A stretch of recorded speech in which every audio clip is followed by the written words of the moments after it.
Hello and welcome back. And we are going to number three and a pre-engineering building training course in technical structures. So we'll be tackling this number three, tapered rafter customization. So let's switch straight to technical structures environment, and I'm going to select on technical structure button there. So I'm going to just come to navigate here. Let me first of all close this because we don't need it now. I'll come to navigate and select to rotate and pick my rotation point by left clicking on my button or mouse button and rotate like that.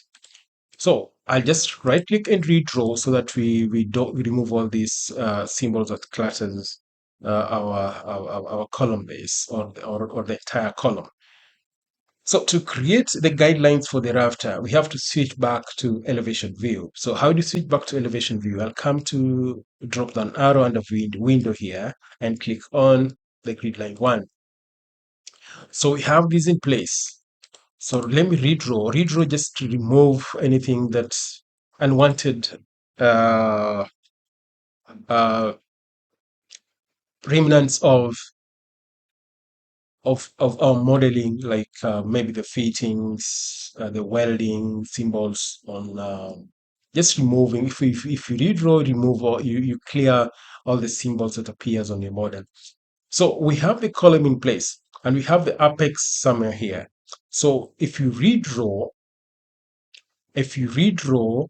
any symbol on the screen disappears. And if you come back and double click on the screen and maybe click all or add point, and if I come here and click modify and click apply, you'll see so many points. Which you see, if it looks like this, it makes the working environment too busy, and this it's just disgusting. It's not good to see. So let me first of all disable the points. So once I've disabled the points, I'll come back again and just put the point that I really want to see, only a single point I want to see. So to get that point in place, I'll snap on that spot and snap on this spot for the purposes of just getting that midpoint in the place. So we have these in place. So the next thing, I'm going to create the guidelines, construction lines that will help me in creating the rafter. So the construction lines I'm going to create, I'll come to edit. So under edit, I'll be able to get the lines. But if you can't get the lines, just come to quick launch here and just type line. So we'll have a line here, number one, add construction line. So our construction line will start from here, and I want to terminate it right at the end here. So we have the line in place, but you can see it is extending all the way out. So I don't need those extensions. So what I'm going to do, I'm going to double click on the line, and also I'll have the opportunity to change the color to black and change this extension to 0, and probably change from continuous line, from dash line to solid line like that, and click modify. Once I've done so, I'll click on that and probably cancel that so that I don't see the previews of the lines. So this is the line that will help us in creating the rafter, the tapered rafter in technical structures and a pre-engineered building. So how do you go about this?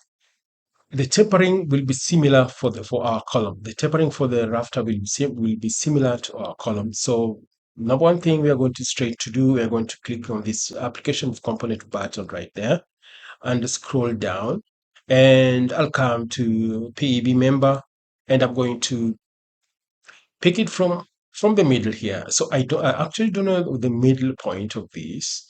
So probably I can pick it from that spot and maybe snap all the way here, and we have our taper in place. So if I click here or take the measurements from this far end, and I'll be able to see or check how this looks. So I can either leave it here, leave it the way it is, or just come here and check the dimensions. Maybe let's first of all check the dimensions here from this spot to the far end and see how long is this. This is 7 meters. 7 meters for erection purposes. Uh, this is not bad.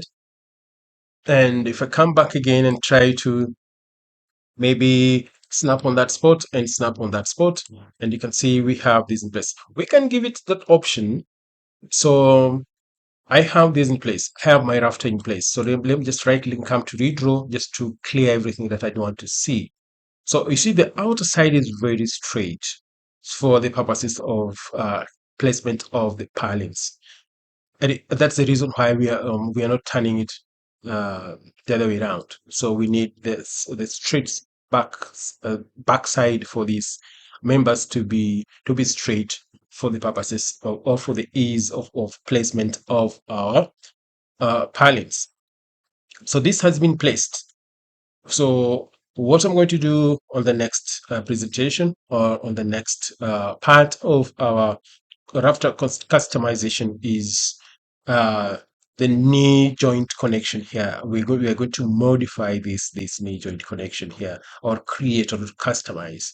Then we'll go to this connection here, end plate connection. Then we'll go to the apex connection here, step by step, and you'll be able to get the concept right, and you'll be able to do this or perform this task by yourself.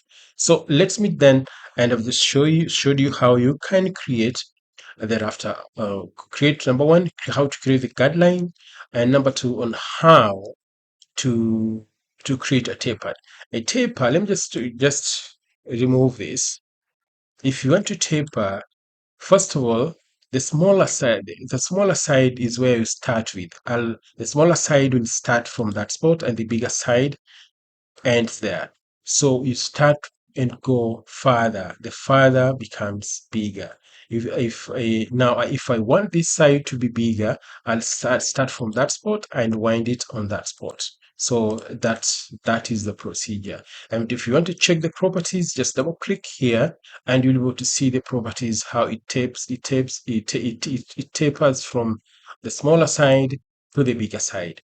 The parts, the flange size, thickness is that.